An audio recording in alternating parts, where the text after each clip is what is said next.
Hi guys, we are here today with a very interesting vehicle, one of my favorites actually. We are here with the J200 Toyota Landcruiser, and this is the successor to the 100 series, which was very popular in Sri Lanka, still is regarded as one of the best luxury off-roaders for harsh use. I mean, we have seen quite a few that have been very tastefully modded for overlanding. Correct. This is the 200, which is more infamously known as the parliamentarian model because, well, everyone in power at the time had one of these. And we are driving one in the correct spec for that, which is it's white color and it's got the 4.5 litre twin turbo V8 diesel under the hood. Yeah, this is I think the first V8 I'm driving, Ashok, and I'm super excited. I was really waiting to do this review, and big thank you to our friend who's a fan of the channel who has offered his vehicle, and I'm super excited, Ashok. This particular Landcruiser generation has won the Dakar 9 consecutive times from 2014 to 2022. I think it goes Not to show, surprising. yeah, how well engineered this car is, because initially it started in 2002, the development, a 5-year development plan, Ashraf, as the successor to the 100 series, which was also a legendary vehicle, like you said. And I think this really proves itself over and over, because it has been facelifted twice since 2008 when it was released, right? Yep, Ashraf? that's correct. And what we are in is a first facelift model. Yes, correct. And this is a 2014? Yeah, 14. 14 years. 14, so it's a first facelift what we are in. Yes. And another little interesting thing apart from the Dakar successors is that Toyota also did do a little experiment, I believe, with the 5.7 litre V8 engine variant, where they added turbos and dialed the horsepower to beyond 1000 horsepower, and I think it was able to hit 200 miles per hour in that little experiment of theirs. So pretty neat, and certainly belies belief, doesn't it? I mean, a vehicle, it's large, there's no question about it, Mahen. Yes. I mean, just having a look down here, you can see we're both resting our hands on the armrest, and you can see how much space there is in between. Yeah, I mean, it's unmistakably a Toyota luxury SUV, Ashok, and very capable. It's a 4-wheel drive vehicle. And, I was watching a review that Chris Harris did, where he has bought a Landcruiser 200, and he was really happy with it. It was a proper workhorse he needed, although he did have his G class. It is really the workhorse he didn't have, so he bought one, and I think he was very impressed with it, Ashok. That is true, and I'm also looking around this vehicle, and to be honest, Mahen, I'm a little conflicted because yes, it has all the cues of a workhorse. I mean, you can use it rough, you can use it for rough and tumble things, get in with muddy clothes and wet feet and all that stuff and all that.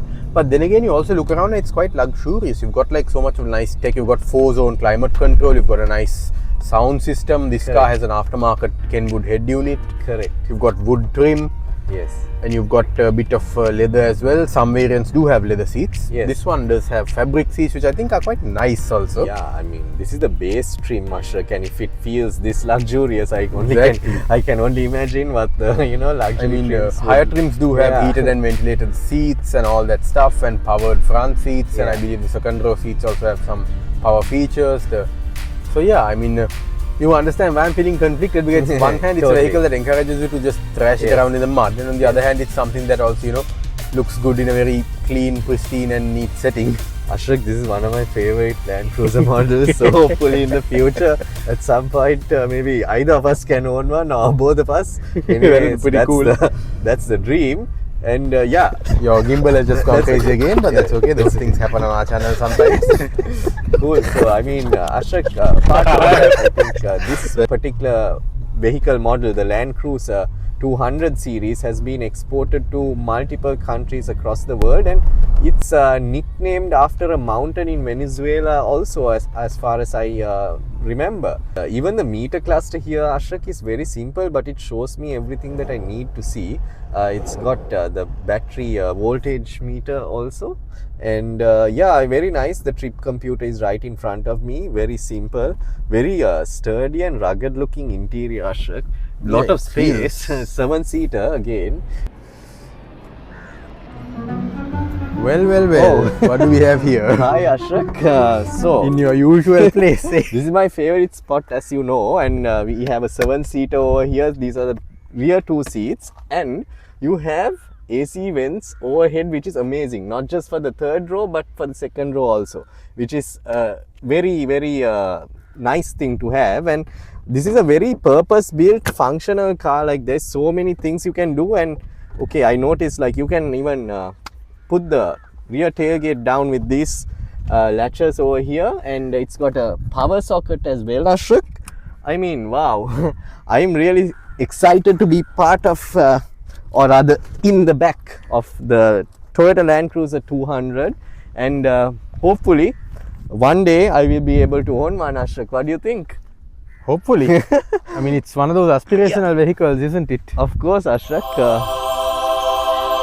Nice. And I think, Ashok, wherever you want to travel in this, like you can travel in a luxury hotel room, even through the roughest terrain, I guess, Ashok. What do you think? Well, definitely. I mean, like you said, it's got a proper four-wheel drive system with low range and all the things you'd need. Yes. It's in actually permanent four-wheel drive, Mahen. So we are always in permanent four-wheel drive mode. Right. So you just got H4 and L4 there.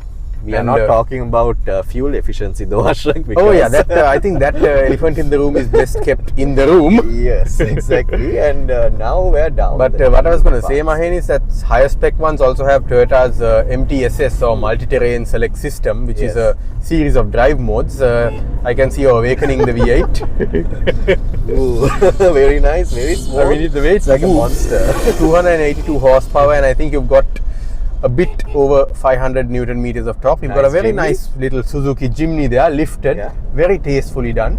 But we are leaving that behind for now, aren't we, Mahen? Yes, we are. It's oh man, I wish I could own one of these very soon. Question is, would you have the petrol or the diesel? I mean, the petrol has a little more horsepower, and having driven one, it does have a bit more of a V8 growl to it. This one, you're mainly getting the hiss of the turbos as the predominant sound. Correct. And the petrol is a little more silent inside too. Correct, Ashok. But the diesel has more torque. Yes. And of course, more lower down power, you know. Yes. I mean, that Jimny looks pretty nice, doesn't it? It is actually. And I think it's driven by a lady, so kudos to you, madam. So now Mr. Ashok Wahab is behind the wheel. How are you feeling, Ashok? Very, very nice place to be. You have a really commanding view of the road ahead. I mean, I can understand why those who drive one of these really enjoy driving it, because it's a very lofty place to be. And this particular one has got manual seats and things like that, but it's not really, you know, that hard to get your perfect driving position. Correct. And it's a very, very pleasant place to be, in the sense that all the controls fall easily to hand. There's excellent visibility from the two massive mirrors. Yes. And even though this car has the front camera as well fitted aftermarket fitment, I don't think I really need it, because I mean, I can see the bonnet. Yes. It's a great view. And I can manually shift gears via the gear shifter here, but the 6-speed automatic seems to be doing what I want it to do. Yes. The ride is suitably composed too, Mahen. Yeah. Bit of side-to-side movement or some imperfections here and there, but I think that's to be expected when you've got a vehicle that's also optimized for off-road use like this one. And I mean, there have been Landcruisers with worse ride quality than the 200, so I think the 200 is pretty well judged in terms of ride quality, I must say. Correct. 5 years of development, Ashok, and man, I think they've done a really splendid job, because this particular vehicle we are in has run almost 180,000 kilometers, and it just feels like, you know, it's rather new. Indeed. I'm just going to unleash the V8 a little bit here. It's unleashing the monster.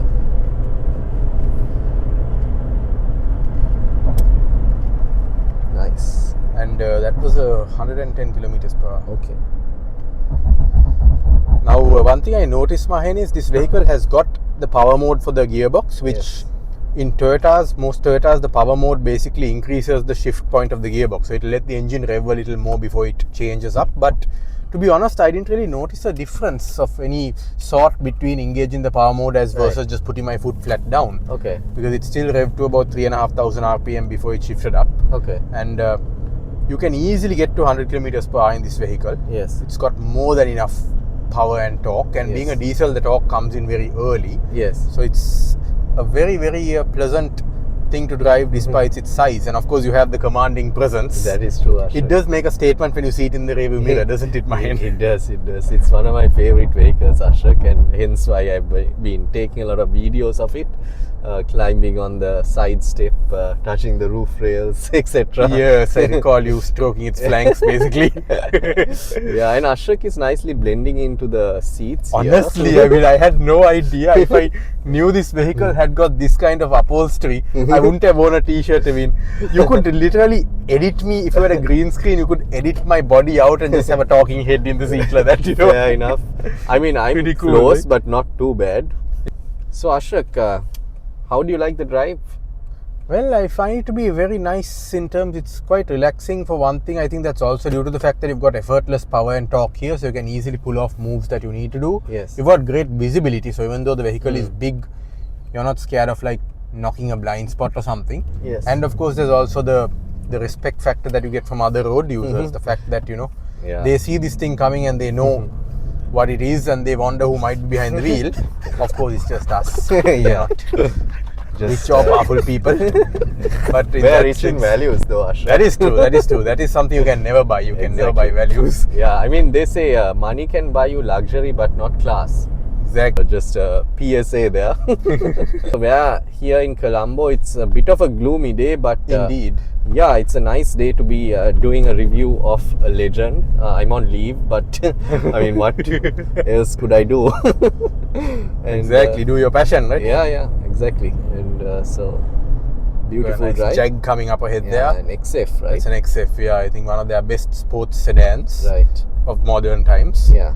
Before Jag went in a different direction. And Lexus also, that's also related to the Landcruiser. Exactly. It's more or less very, very similar, if not the same thing in many aspects. So Yes. this particular era of 200 series was also called the Lexus LX 570 in Correct. the US. Correct. 5.7 litre V8, Correct. of course. Which I think there are a few in Sri Lanka, Mahen. Yes, there are.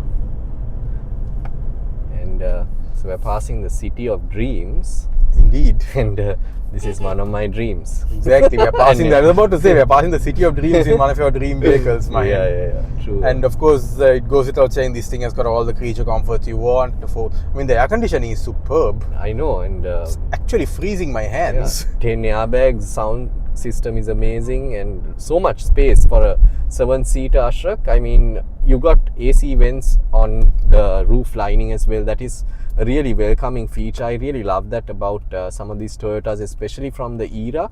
Even the Royal, I think the Crown Saloon, right? The Royal. Yeah, those have it as well, and the Majesta. I think it's a very good feature, especially for our market, because I mean, the sheer size of a vehicle like this means that yes, just front AC vents aren't going to give enough cooling to the rear or even the second row passengers for that matter. Yes. I mean, I remember if you go in some of the very old SUVs from Toyota and Toyota, Nissan, Mitsubishi, like say the Pajero, the old, very old Landcruisers and those things, Yeah. the ones without rear AC vents, if you're in the back, you do sweat a little bit. Yes. Until the AC gets really going. In this, no such worries, because you know the 3-row air vents are basically there to take care of everything. Now I noticed that there is also a USB and an aux input down here, Mahen. Oh, so even though this is a thoughtful. 2013/14 vehicle, it's still pretty Very thoughtful, yeah. relevant in 2025. I know, right? I mean, I Great. can't think of a single feature that I'm missing from this vehicle. Exactly. And so Ashrak, now I think we have covered it all. What do you have to say to our viewers? Well, subscribe. Hit that subscribe button like you mean it. Yeah, exactly. So we'll catch you soon, and a big thank you to the owner for allowing us to test drive his vehicle. Yes, I mean, he's one classy gent, I got to tell you that. Yes. Humble, very well spoken, Yeah. and an ardent automotive enthusiast. Exactly. Okay, guys, see you soon and drive safe. Bye. Nice.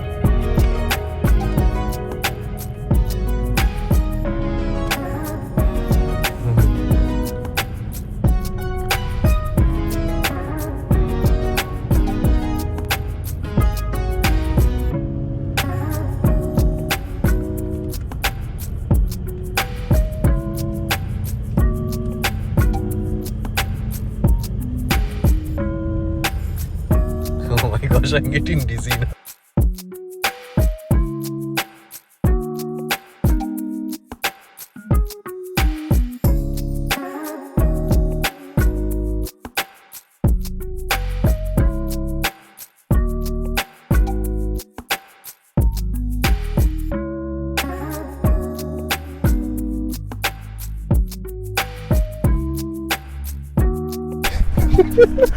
Oh no.